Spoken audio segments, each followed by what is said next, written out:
से सम्मानित सभी नेतागण और आप सब लोग जो इस कार्यक्रम में उपस्थित हैं, माताएं, बहनों, भाइयों, मित्रों और मीडिया के बंधुओं, सबसे पहले मैं कार्यक्रम में आपकी जो इतनी भारी उपस्थिति है और इस उपस्थिति को देखकर हम लोगों का भी हौसला बढ़ता है। तो आप सब लोगों ने इतनी भारी उपस्थिति यहाँ देकर हमारे हौसला को बढ़ाया, इस बात के लिए हृदय से मैं आप सभी का धन्यवाद करता हूँ। वैसे सीतामढ़ी के लोगों पर मेरा भरोसा बहुत पुराना है। मुझको याद है वह दिन भी जिस वक्त, जैसा कि हमने प्रारंभ में कहा कि जब से हम लोगों ने अभियान की शुरुआत की, राम लक्ष्मण बाबू तब से हैं। उस वक्त भी 2009 में लोकसभा का चुनाव एक अलग पार्टी हमने बनाई थी और बिहार में कई जगह उस पार्टी की ओर से हमने उम्मीदवारी दी थी। और उस वक्त भी एक ऐसा उम्मीदवार जो पटना से लाकर हम लोगों ने दे दिया और 40,000 से भी ज़्यादा वोट लोकसभा चुनाव में सीतामढ़ी के लोगों ने दिया। अलग बात है कि उनकी पहचान बन गई और बिहार विधानसभा में बाद में किसी और दल से सदस्य भी हो गए। तो उस वक्त से इतना प्यार स्नेह सीतामढ़ी के लोगों का मिलता रहा है। देखिए, आपका जो ऋण मेरे ऊपर है, उपेंद्र कुशवाहा आजीवन इस ऋण को नहीं भुला सकता है। आजीवन हम आपके प्रति आभारी हैं। बाद में भी 2014 में हमने जिसको कहा उसको आप लोगों ने सीधे यहाँ से उठाकर, सीता मैया की धरती से उठाकर भारत के पार्लियामेंट में भेज दिया। हमेशा ही आपने सहयोग किया। इस बार भी विधानसभा का चुनाव हम लोग अलग से लड़ रहे थे, विपरीत परिस्थिति थी हमारे लिए, लेकिन फिर भी ठाकुर धर्मेंद्र जी बैठे हुए हैं, 20,000 से ज़्यादा वोट इनको आया। और भी जहाँ जहाँ चंद्रिका पासवान जी, सम्मानजनक वोट सब जगह है आपने दिया। जो हमारी अपेक्षा थी उस वक्त, कहीं आपने निराश नहीं किया। तो सीतामढ़ी के लोगों का जो स्नेह और प्यार है, हमेशा यह स्नेह प्यार का मैं कायल हूँ, कायल रहूँगा।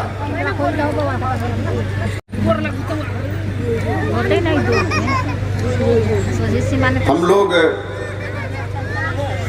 जो आज की राजनीतिक परिस्थिति है, इस राजनीतिक परिस्थिति में आप सब लोगों से कुछ आग्रह करने के लिए आए। जब जब हमने कहा, आपने साथ दिया, लेकिन आपने भी देखा होगा कि हम लोग संघर्ष के समय, क्योंकि आप हर संघर्ष के गवाह रहे हैं, कभी हमने पटना बुलाया, कभी सीतामढ़ी बुलाया, हमेशा आप लोग आए। हर संघर्ष के आप गवाह रहे। संघर्ष के दिनों में जिन मुद्दों को हमने उठाने का काम किया, आपके साथ जिंदाबाद, इनकलाब जिंदाबाद का नारा लगाने का काम किया। सत्ता में जाने के बाद भी उपेंद्र कुशवाहा उन मुद्दों को भूलने का काम कभी नहीं करता है, यह आप लोगों ने देखा। हमेशा उन मुद्दों को हम याद रखते। अभी हम आए थे, इस कार्यक्रम के पहले सीतामढ़ी में हम आए थे जब शहीद रामफल मंडल साहब की जयंती थी। जयंती के अवसर पर जो कार्यक्रम था, उनके गांव में हम लोग गए थे और वहां जाकर कुछ देर रहे कार्यक्रम में। सभी पॉलिटिकल के पार्टी के लोग वहाँ, जैसे गंगा स्नान करने के लिए लोग जाते हैं डुबकी लगाने के लिए, तो उस धरती पर सभी पॉलिटिकल पार्टी के लोग उपस्थित थे। लेकिन बाकी लोगों की बात मैं नहीं करता हूं। उपेंद्र कुशवाहा वहां भी जाकर जिन चीजों को उठाने का काम हमने वहां किया, उसके पहले भी शहीद रामफल मंडल को जो सम्मान मिलना चाहिए पूरे प्रदेश में, यह सम्मान अभी तक नहीं मिला। वहाँ सभी राजनीतिक दल के लोगों ने यही बात कही, सब लोगों ने कही। अब बाकी लोग सिर्फ वही कहते हैं, आगे जाकर भूल जाते हैं कि याद रखते हैं, आप जानिए। लेकिन हम लोग उन दिनों वहाँ भी हम लोग याद रखे हुए थे। पटना में भी हमारे साथी यहाँ से गए और महामहिम राज्यपाल से मिलकर भी शहीद रामफल मंडल साहब का सम्मान कैसे आगे रहे, कैसे आगे आने वाली पीढ़ी उनको याद करे, इसके लिए जो कुछ भी हो सकता था हमने आग्रह किया है। और आज भी हम इस मन से कहना चाहते हैं, उस वक्त हमने महामहिम राज्यपाल महोदय से कुछ मांग रखी। उसमें एक प्रमुख मांग थी, सीतामढ़ी में जो सरकारी मेडिकल कॉलेज बन रहा है, प्रस्तावित है, जब भी बनकर तैयार हो उस मेडिकल कॉलेज का नाम शहीद रामफल मंडल मेडिकल कॉलेज होना चाहिए। यह मांग हमने तब भी रखी थी और आज भी इस मन से इस मांग को हम दोहराते हैं। बात हमने कही क्योंकि हमारे लिए अलग बात है कि कुछ लोग अलग अलग तरीके से आरोप लगाते हैं जिनका स्वार्थ नहीं सकता। उपेंद्र कुशवाहा राजनीति में है तो कुछ विशेष मिशन को लेकर है, अपने स्वार्थ के कारण नहीं। अगर स्वार्थ के कारण उपेंद्र कुशवाहा होता तो राज्यसभा 4 साल से ज्यादा समय बचा हुआ था, सदस्यता छोड़कर सड़क पर नहीं आता। भारत सरकार के मंत्री पद की कुर्सी छोड़कर कोई वार्ड का मेंबर है तो छोड़ना ही नहीं चाहता है, और भारत सरकार का मंत्री पद राज्यसभा की सदस्यता छोड़कर नहीं आती। और इस बार भी जब राजनीतिक लाइन हमने बदलने का काम किया तो मुझको लगा कि नैतिकता कहती है कि हम बिहार विधान परिषद में सदस्य हैं, उस जगह को त्याग कर हमको जनता के बीच जाना चाहिए। हमने एक क्षण भी देर नहीं किया और बिहार विधान परिषद की सदस्यता से इस्तीफा देकर हम चले आए। हमने कभी व्यक्तिगत जो इच्छा होती है, आकांक्षा होती है, जो स्वार्थ होता है, उसका ख्याल नहीं किया। हमने हमेशा जनता के सवालों का ख्याल करने का काम किया और आगे भी हम आपसे आग्रह करना चाहते हैं। अभी यहाँ से कई तरह की बात की गई। आज देखा हमने कि अखबार में या किसी मीडिया में यह भी छपा है और एक साथी ने यहाँ से बोलते बोलते कह दिया कि अपनी पार्टी का उम्मीदवार होगा तो 4 लाख से जीतेंगे। भैया, अपनी पार्टी के उम्मीदवार का क्या मतलब है? हमारा मिशन आज की तारीख में जो आज का मिशन है वह मिशन है भारत के प्रधानमंत्री पद की कुर्सी पर कैसे फिर से नरेंद्र मोदी जी को बैठाने का काम है।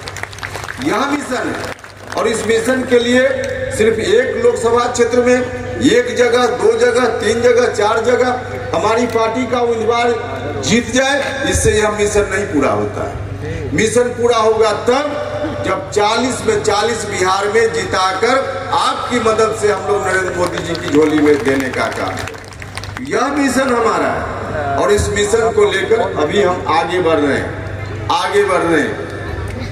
राजनीति में कभी भी व्यक्ति केंद्रित राजनीति नहीं होनी चाहिए, जाति केंद्रित राजनीति भी नहीं होनी चाहिए।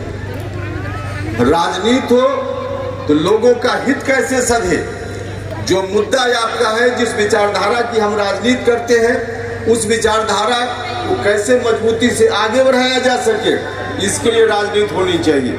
और हम और हमारी जमात के लोग इसी के लिए राजनीति करते हैं। व्यक्तिगत राजनीति नहीं होनी चाहिए। हाँ, यह बात ठीक है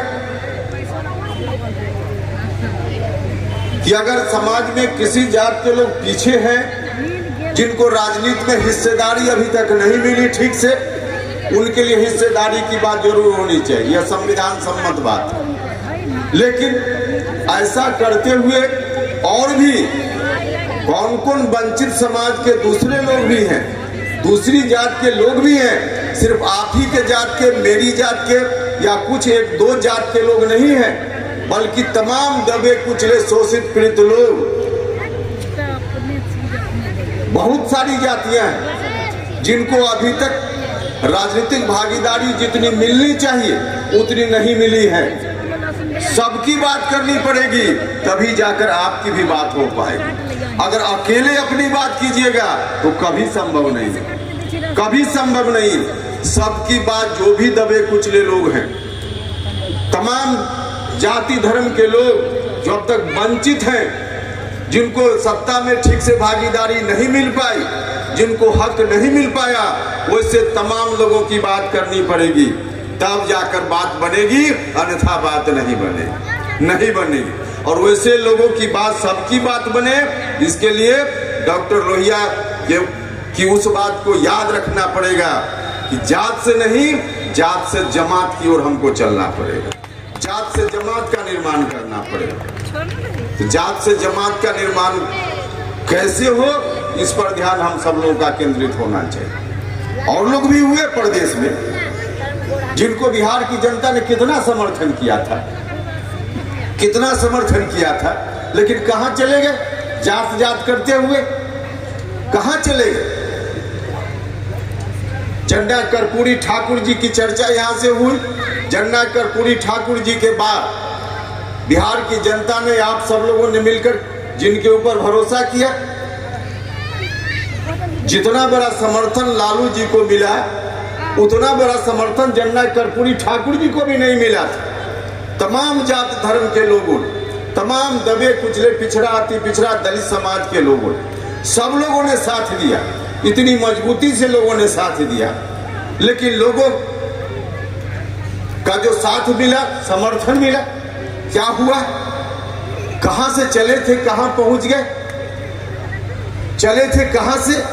गंगोत्री से चलते हुए और एक सीधे जो गांव का नाला होता है वहां तक पहुंच गए। तमाम जाति के लोगों ने साथ दिया, दबे कुचले, शोषित पीड़ित सब लोगों ने। लेकिन करते करते करते आज सच बात यह है कि वास्तव में यादव समाज के भी सब लोग लालू जी के साथ नहीं खड़े, सीधे परिवार में सीमित हो गए। तो कहां चले गए? कहां से चले थे? समर्थन इतना बड़ा मिला था और चले गए, परिवार में सीमित हो गए। और परिवार में भी सीमित हो गए तो एक पुश्त के लिए नहीं, पीढ़ी दर पीढ़ी के लिए, पुश्त दर पुश्त के लिए कैसे इंतजाम हो जाए, इस काम में दोनों हाथ से लग गए, दोनों हाथ से लग गए। नतीजा क्या हुआ? नतीजा क्या हुआ? आज जिस तरह की परेशानी झेल लें, जिस तरह की परेशानी झेल लें, बीच में तो एक परिस्थिति बन गई थी। हमारे बड़े भाई नीतीश कुमार जी भी जब उनके साथ चले गए, हम लोगों ने माथा ठोक लिया। क्या हो रहा? हमने बार बार उनको सचेत करने का प्रयास किया, बार बार उनसे आग्रह किया कि कम से कम ऐसी भूल मत कीजिए। उस वक्त जो जो बातें हमने कही थी, तमाम बातें आज सच साबित हुई। जितनी बात हमने उस संदर्भ में उस समय कही थी, तमाम बातें आज सच साबित हुई। लेकिन हमें खुशी है और इस बड़े मन से नीतीश कुमार जी ने फिलहाल अभी एक सप्ताह पहले जो निर्णय लिया, इस निर्णय के लिए हम उनका साधुवाद करते हैं, उनको हम हृदय से धन्यवाद देते हैं। बहुत अच्छा काम किया। लेकिन बीच में जो भटकाव आया था, उस भटकाव के कारण जो रास्ता, जिस रास्ते पर नीतीश जी बढ़ चले थे,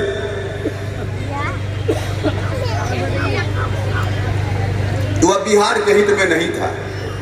2005 के पहले की स्थिति बिहार में लौट आए।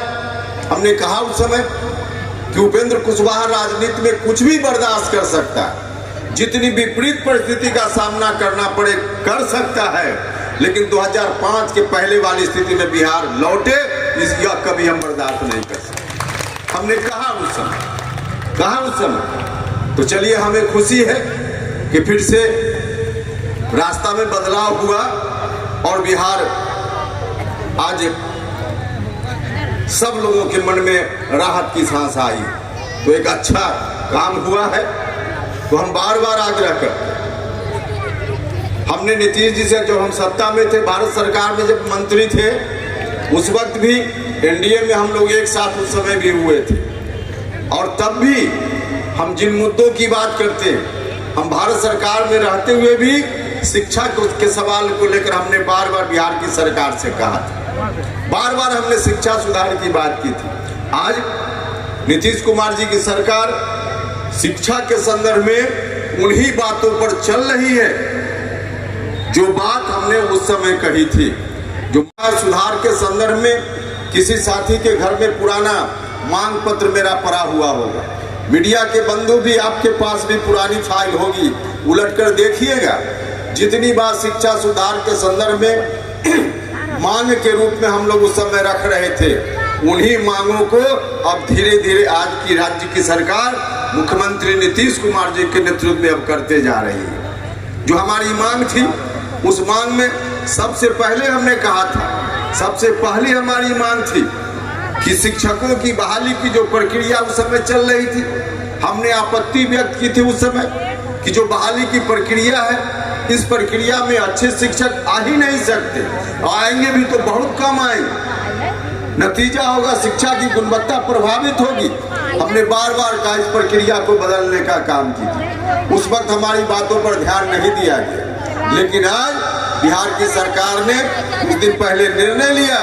हमने उस वक्त कहा था उस प्रक्रिया को बदलिए और बीपीएससी या बीपीएससी जैसी कोई दूसरी संस्था बनाकर शिक्षकों को बहाल करने का काम किया। हमने उस वक्त कहा था, राज्य की सरकार ने आज करने का काम किया, लेकिन आज जो किया राज्य की सरकार ने, इसके चलते नौजवान लोग थोड़ी परेशानी में आए। उस वक्त अगर कर लिया गया होता तो नौजवानों को भी कोई परेशानी नहीं होती, क्योंकि माइंड में कब रहता हमको इसी रास्ते से शिक्षक बनना है। बीच में तो ऐसी ऐसी बातें की गई कि नौजवानों के मन में भरोसा जगा कि और रास्ता है, तो लोग मन में सोचने लगे और अचानक से परीक्षा ला दी गई तो लोग परेशान हो गए। अगर उस वक्त यही बात हमारी मान ली गई होती तो न तो नौजवान लोग परेशान होते और न शिक्षा का इतना नुकसान हुआ होता। तो मांग अब हमारी मानी जा रही। अभी 3 दिन पहले हमने अखबार में देखा, कहा गया जो बात हमने उस समय कही थी कि नए लोगों की बहाली नए तरीके से, लेकिन जो लोग बहाल हो गए हैं उनकी परीक्षा, पात्रता परीक्षा ली जाए। हमने उस समय कहा था, उस वक्त कहा था, लेकिन हमने तब यह भी कहा था कि जो शिक्षक लोग बहाल हो गए, संभव है कि पात्रता परीक्षा में पास कुछ लोग नहीं भी कर पाए, लेकिन जो लोग बहाल हुए हैं अगर ठीक नहीं है, योग्य नहीं है, तो कोई खुद से शिक्षक बनकर विद्यालय में पढ़ाने नहीं चला गया है। सरकार ने ऐसी प्रक्रिया अपनाई जिस प्रक्रिया के चलते नौजवान लोग चले गए विद्यालय में। तो अगर कहीं दोष है इस बात के लिए तो उन लोगों में नहीं है जो लोग शिक्षक बन गए, सरकार की प्रक्रिया का दोष है कि ऐसे लोग वहां चले गए। इसलिए हमने कहा कि पात्रता, उस वक्त कहा कि पात्रता परीक्षा जरूर। अगर आप में है देश के लिए कुछ कर गुजरने का जज्बा, अगर आप रखते हैं सच कहने की हिम्मत, तो पृथ्वी न्यूज आपको दे रहा है एक सुनहरा अवसर, जहां आप पत्रकार बनकर समाज में हो रही बुराइयों के खिलाफ अपनी आवाज बुलंद कर सकते हैं, अपने देश प्रेम को देश की सेवा का रूप दे सकते हैं। तो उसके लिए जुड़िए पृथ्वी न्यूज चैनल के साथ। अधिक जानकारी के लिए दिए गए नंबर पर संपर्क करें 7033179142 पर।